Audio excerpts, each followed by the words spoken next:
माझ्या समोर बसलेले आहेत 250हून जास्त मराठी आणि 50हून जास्त हिंदी सिनेमे करणारे, आपल्या अफलातून टायमिंगनं रंगभूमी गाजवणारे मराठी चित्रपट सृष्टीचे लाडके सुपरस्टार अशोक सराफ. मामा, मनपूर्वक आमच्या कार्यक्रमात स्वागत. धन्यवाद. थँक्यू. थँक्स. सुभाष सराफ हे गेल्या 40 वर्षांपासून चार्टर्ड अकाउंटंट म्हणून प्रॅक्टिस करतायत. सराफ असोसिएट्स म्हणून त्यांची स्वतःची फर्म आहे. तसंच सुभाष सराफ यांना सामाजिक कार्याची देखील आवड आहे.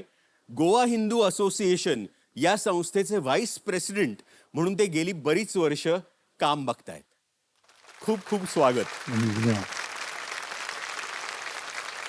आणि हे अशोक मामांचे सख्खे बंधू आहेत. मला एकदा कोणीतरी एका खूप मोठ्या नटाने असं सांगितलं होतं की अशी डोळ्यातली चमक आणि शैशव जपता आलं पाहिजे. मामा, हे मन इतकं तरुण कशामुळे राहिलंय? तुम्ही आनंदी राहा. तुमच्या डोळ्यातून सतत आनंद गेला पाहिजे. तुम्ही आजूबाजूचं वातावरण जे आहे ते तुमच्याबरोबर आनंदी ठेवण्याचा प्रयत्न करा. अगदी. आपोआप तुमचं वय तसंच राहतं. तो आनंद तुमच्या चेहऱ्यावर आहे म्हणून तुम्हाला पाहणाऱ्या अनेक पिढ्यांच्या चेहऱ्यावरती आहे. अगदी मनापासून खरं आहे हे. मामा, आज तुम्ही कुठल्या संस्थेसाठी खेळणार आहात? पंढरपूरला एक संस्था आहे. ती संस्था अभूतपूर्व कार्य करते. असं म्हणजे सहसा कोणी असं ह्याला हात घालू शकणार नाही. त्या संस्थेचं नाव आहे पालवी. प्रभा हिरा प्रतिष्ठान संचालित पालवी संस्था, पंढरपूर. म्हणजे जी काही खुरडलेली रोपं आहेत त्यांना नवी पालवी फोडण्याचं काम करतात ते लोक. करेक्ट. किती मोठी मोठी गोष्ट आहे. खास सांगायला आवडेल की कुठेही डोनेशन न घेता हे काम करतायत. हो, आज आम्ही खेळल्यानंतर यातून मॅक्झिमम त्यांना पैसे मिळावे एवढीच इच्छा आहे. अगदी मनापासून त्यांना मनापासून मिळाले तर इच्छा आम्हाला हीच खूप बरं आहे वाटेल. की अधिकाधिक रक्कम तुम्ही जिंकावी आणि आपल्याला जितका हातभार लावता येईल तुमच्या कार्याला तेवढा लावण्याचा आपण प्रयत्न करावा. अगदी मनापासून. अशोक सराफ नट म्हणून सगळ्यांनाच ठाऊक आहे, ओळख आहे. पण बँकेतले अशोक सराफ कसे होते? म्हणजे कामसू होते, बँकेच्या कामाची आवड होती, खूप काम केलं होतं. कोणी सांगितलं तुला की मी बँकेत कामासाठी लागलो होतो? अहो, बँकेतल्या नटांची खूप मोठी परंपरा आहे मामा. माझ्यापासूनच सुरू झाली आहे ती. करेक्ट. म्हणूनच मला विचारायचं होतं. पहिला मी आहे बँकेत रिक्रूट होणार आर्टिस्ट म्हणून. हा. आणि त्याच्यानंतर मी सुरू झालो तुम्ही त्याच्यापासून. त्याच्यानंतर मग काम ह्याला काय द्यायचा हा मोठा प्रश्न ना. हम्म. नाटकासाठी म्हणून त्याला घेतलेला असतो. मला तर नाटकासाठी घेतला होता. हा. की म्हणजे बँकेची जेवढी नाटकं, फक्त बँकेची हम्म. ती नाटकं करायची, कॉम्पिटिशन्स ना असतील तेवढी. करेक्ट. तर तेवढ्यासाठी मला घेतला होता.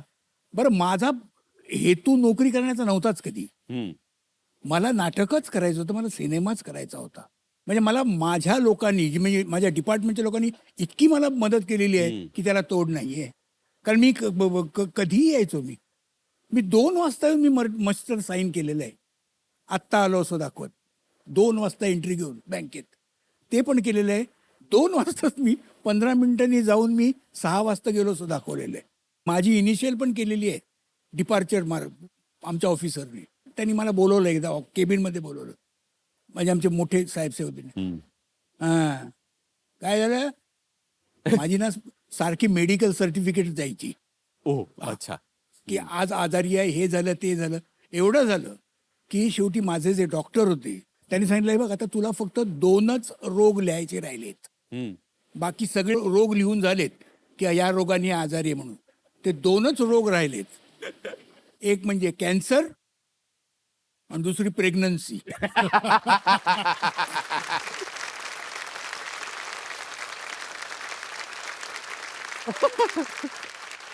मी म्हटलं तुम्ही काहीही लिहा हो, तुम्ही लिहिल्यावर कोणी चॅलेंजच नाही करू शकत तर काय.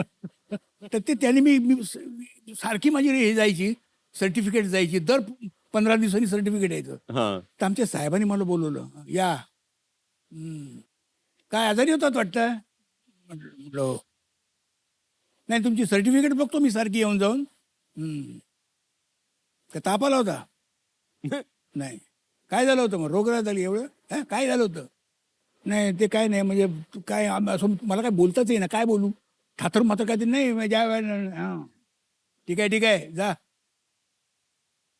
तुमची पोस्टर बघतो मी लागलेली सगळी त्यांनी वा. एक मुस्काटी ठेवून दिली माझ्या म्हणजे त्यांना माहिती होतं मी काय करतो ते पण तरी देखील त्यांनी सोडलं जा जा जा तुम्हाला कारण स्वतः आर्टिस्ट होते ना ते म्हणजे कशा रीतीने मला हेल्प केली मी सांगू शकत नाही किंबहुना त्यांनी जर मला हेल्प केली नसते तर मी आज नसतोच आज त्या माणसांना इतकं प्रेम होतं त्या कलेवरती आणि कलाकारांवरती की ते हे सहज करू शकायचे की केवढी मोठी गोष्ट आहे.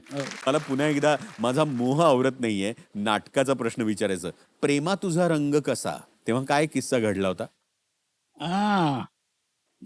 गोष्ट अशी होती की मी एंट्रीसाठी उभा आहे 2 वाक्य संपली की माझी एंट्री हा आणि त्या ह्याच्यामध्ये मी लेंगा आणि वरती सदरा असा माझा ड्रेस होता तर मी उभा होतो आणि ती 2 वाक्य संपायच्या आधी माझ्या लेंगेची नाडी तुटली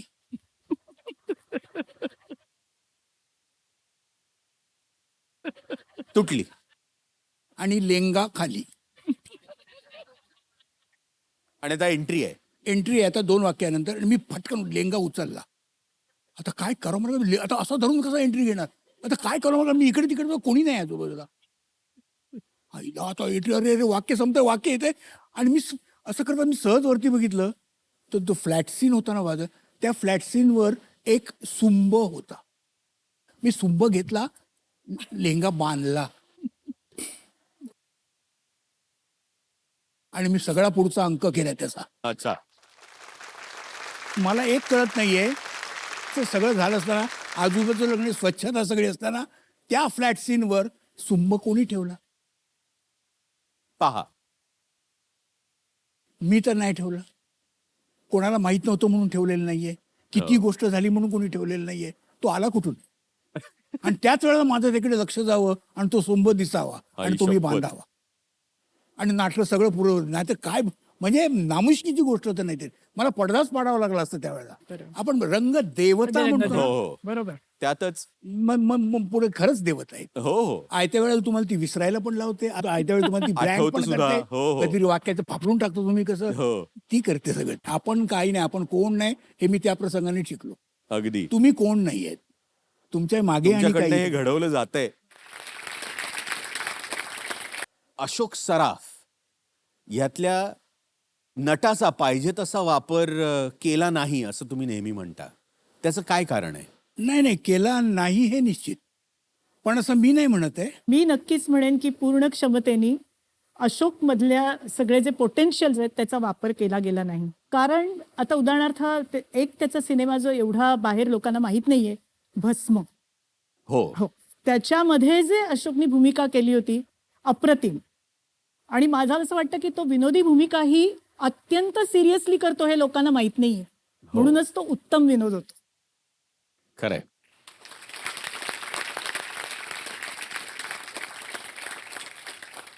ती जी भस्म मधली जी भूमिका होती ना त्यासाठी मी जो त्रास घेतलाय वास्तविक आपण घेतलेला त्रास हा बोलून दाखवायचा नाही कुठलं कॅरेक्टर करण्याचा इतका त्रास घेतलेला आहे मी फिजिकली की त्याला तोड नाही त्याच्यात ती भस्म म्हणजे मसणजोगी भस्म्या जो स्मशानामध्ये राहतो अख्ख्या गावाने त्यांना वाळीत टाकलेलं आहे त्यांना गावात घेत नाहीत जे काही तिकडे टाकलेलं असेल सरणावर ते खाऊन त्यांनी उपजीविका करायची अशी ती जमात आहे ती अशी ती भूमिका ते त्यांचे तुला माहिती नाही अशी दाढी वाढलेली असते त्यांची हो. आणि ते दाढीला जटा असतात आणि केस अशी वाढलेली इथपर्यंत सगळ्या जटा असतात त्या जटा आणि एवढी दाढी आणि ही एवढं मोठं हे नीट बसण्यासाठी आतून लोखंडी पट्ट्या लावलेल्या बाप असा जो विग आणि दाढी मी सकाळी 8 वाजता लावायचो आणि ते लावून मी दुसऱ्या दिवशी सकाळी 5 वाजेपर्यंत बाप रे मी तसाच बसलेला असायचो कारण ते एक असलं मला झोपता येत नाही कुठे टेकता येत नाही काही नाही असा नुसता बसलेला कारण स्मशानातले सीन्स म्हणजे सगळे नाईटचेच असणार ना करेक्ट. ते सकाळी 5 वाजेवर मग ते काढायचे हा तो सगळा मेकअप करण्यासाठी मला 1.5 तास लागायचा अच्छा पण मी तो दररोज करायचो वाह. तेवढाच वेळ घेऊन. कारण त्यातली ही कळली पाहिजे लोकांना निश्चित काय असते यांची परिस्थिती. चेहऱ्यावरून त्याचं ते रौद्र स्वरूप त्यांना दिसलं पाहिजे. दिसलं पाहिजे. आणि त्या मेकअपसाठी माझ्या मेकअपमनला अवॉर्ड मिळालं होतं. आणि म्हणजे मला ते वाटतं ना नेहमी नटांचं इतकं सगळं हे आहे पण भूमिका आवडलेली असते. हा, बरोबर. त्याच शक्तीने ते होत राहत. होत राहतं. अगदी कोट्यवधी रुपये मिळाले म्हणून खूप मेहनत करून न आवडलेली भूमिका नाही साकारू शकत कोणी.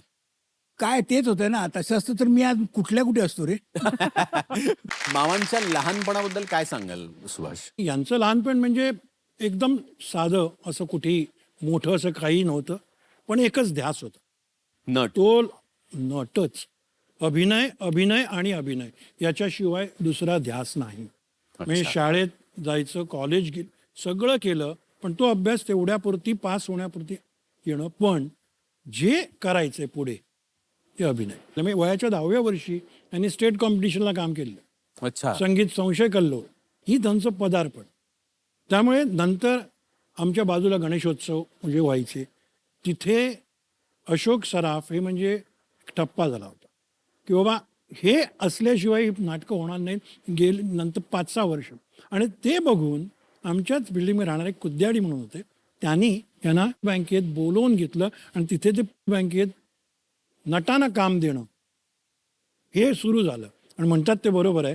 त्यानंतर त्यांनी 10 वर्ष इमाने इतबारे काम केलं. पळून जाण्याचं. हा, म्हणजे तेच मला सांगायचं आहे की 10 वर्षातली 6 वर्ष काम केलं असेल, 4 वर्ष सर्टिफिकेट आणण्याचं काम माझ्याकडे असायचं. अच्छा. डॉक्टरचं सर्टिफिकेट आण, कारण हे बाहेर मग ते जाऊन देणे असं होतं. शेवटी ते घरी आले, हे कुठे आहेत. मग यांनी सांगितलं नको, आम्ही सोडतो. तो जॉब सोडला. आणि मोठा निर्णय होता तो की त्यावेळेला आजची परिस्थिती नव्हती. आजच्या कलाकारांना अशा विविध संधी उपलब्ध आहेत, पण तेव्हा नव्हतं. नाटक आणि सिनेमा. हो. पण नाटकात जे त्यांनी केलंय, त्यानंतर सिनेमात जे केलंय, ते मला वाटतं वरती होतं. Rest is history. ॲब्सोल्युटली. गाण्याची आवड कशी लागली मामा? पण इतकी गाणी आणि इतकं हे लक्षात राहतात, ह्याच्यात काय गमक आहे? मला गाण्यामध्ये जास्त इंटरेस्ट आहे. ऐकण्यामध्ये. हा. देवान परमेश्वराने आवाज नाही दिला, पण कान दिलाय, ते एक बरं आहे. हा. तर त्यामुळे मला गाण्यांची जास्ती आवड आहे. आता माझा ऍक्टिंगचा जो प्रकार आहे ना, हा गाण्यावरच बेस आहे. अच्छा. रिदम ही सगळ्यात मोठी गोष्ट आहे. करेक्ट. रिदमने तुम्ही कसे जाल तेवढं जास्तीचे श्राव्य होऊ शकतं, हे लक्षात ठेवलं पाहिजे. हो. तुम्ही बोललेलं वाक्य, बोललेले शब्द, त्याची लय, त्याचा पेस, हे सगळं हे तुमच्या त्या रिदमवर अवलंबून असतं. माणसाचं काय, माणूस नुसता शांतपणे जरी बसला आणि एखाद्या कुठे गाणं लागलं असतं तर त्याच्यावर तो रिदम पकडत असतो. हो. ही सवय आहे माणसाची. तेव्हा माणसाला तुम्ही त्या सुरात ऐकवलत तर नेहमी चांगलं वाटत असतं. Correct. आणि माझे नेहमी डायलॉग हे नेहमी प्रत्यक्ष बीटवरच असतात. तसे बीटवर सुरू झालेले असतात. एका बीटला करून दुसऱ्या बीटला बरोबर संपले पाहिजेत. पण हा कान तयार झाल्यामुळे, म्हणजे तुम्ही कानसेन झाल्यामुळे आहे हे. काय आहे, लहानपणापासून मी त्यातच वावरलेलो आहे ना, त्यातच मी केलेलं आहे. म्हणजे सगळे गायक मला माहिती आहेत. माझ्या मामांची नाटक कंपनी असल्यामुळे त्याचे प्रयोग व्हायचे ना. आणि दर रविवारी मी वेड्यासारखा ऑर्गन पेटत असून त्यांची गाणी ऐकायचो, त्यांची कामं बघायचो. अच्छा. हा माझा नेहमीचा उद्योग लहानपणापासून. मला दुसरं काही माहीतच नव्हतं. खेळ बिळ ही गोष्ट राहिलीच बाजूला. आणि एक मजेची गोष्ट म्हणजे मला माहित नाही कसं ते म्हणजे न सुटलेल्याच कोड आहे माझ्या आयुष्यात. मी तबला उपजत वाजवू शकतो. हो. मला कोणी शिकवलेलं नाहीये. अच्छा. मला बोटं कशी ठेवायची हेही सांगितलेलं नाहीयेत कोणी. पण तो ताल अंगात आहे. तो आपोआप येतोय. मला कसं आश्चर्य वाटतं मला हे. म्हणजे असं कोणी ऐकलेलं म्हणेल की नाही याला यांनी शिकला असेल. अजिबात मी शिकलेलं नाही. मला काही येत नाही. मला शास्त्रोक्त वाजवणं म्हटलं तर जमत नाही. पण ठेका मी बरोबर धरू शकतो. हे उपजत आहे. वयाच्या जवळ सांगतो 4-5 वर्षापासून माझी बोटं पडतात. आपोआप पडतात. स्वतःहून हे कुठून आलं मला काय कळत नाही. नाही मामा, हे सगळं हाडाच्या कलावंताची लक्षणं आहेत. काय? ह्याला काही आता आता तुम्ही गाणं म्हणाला, तबला म्हणाला, नाचाचं तसंच आहे. हो. जो गाणी सगळी जी हिट आहेत नाचाची, बाप रे. नाच, मी डान्सर नाहीये. हा. अजिबात नाही डान्सर. मला डान्स म्हणजे काय माहितीच नाहीये. पण मला रिदम माहिती आहे, मला ते बीट ते स्टेप माहिती आहेत, मला त्या स्टेप त्या रिदमवर पडल्या पाहिजेत हे मला निश्चित माहिती आहे. त्यामुळे तो लोकांना डान्स वाटतो.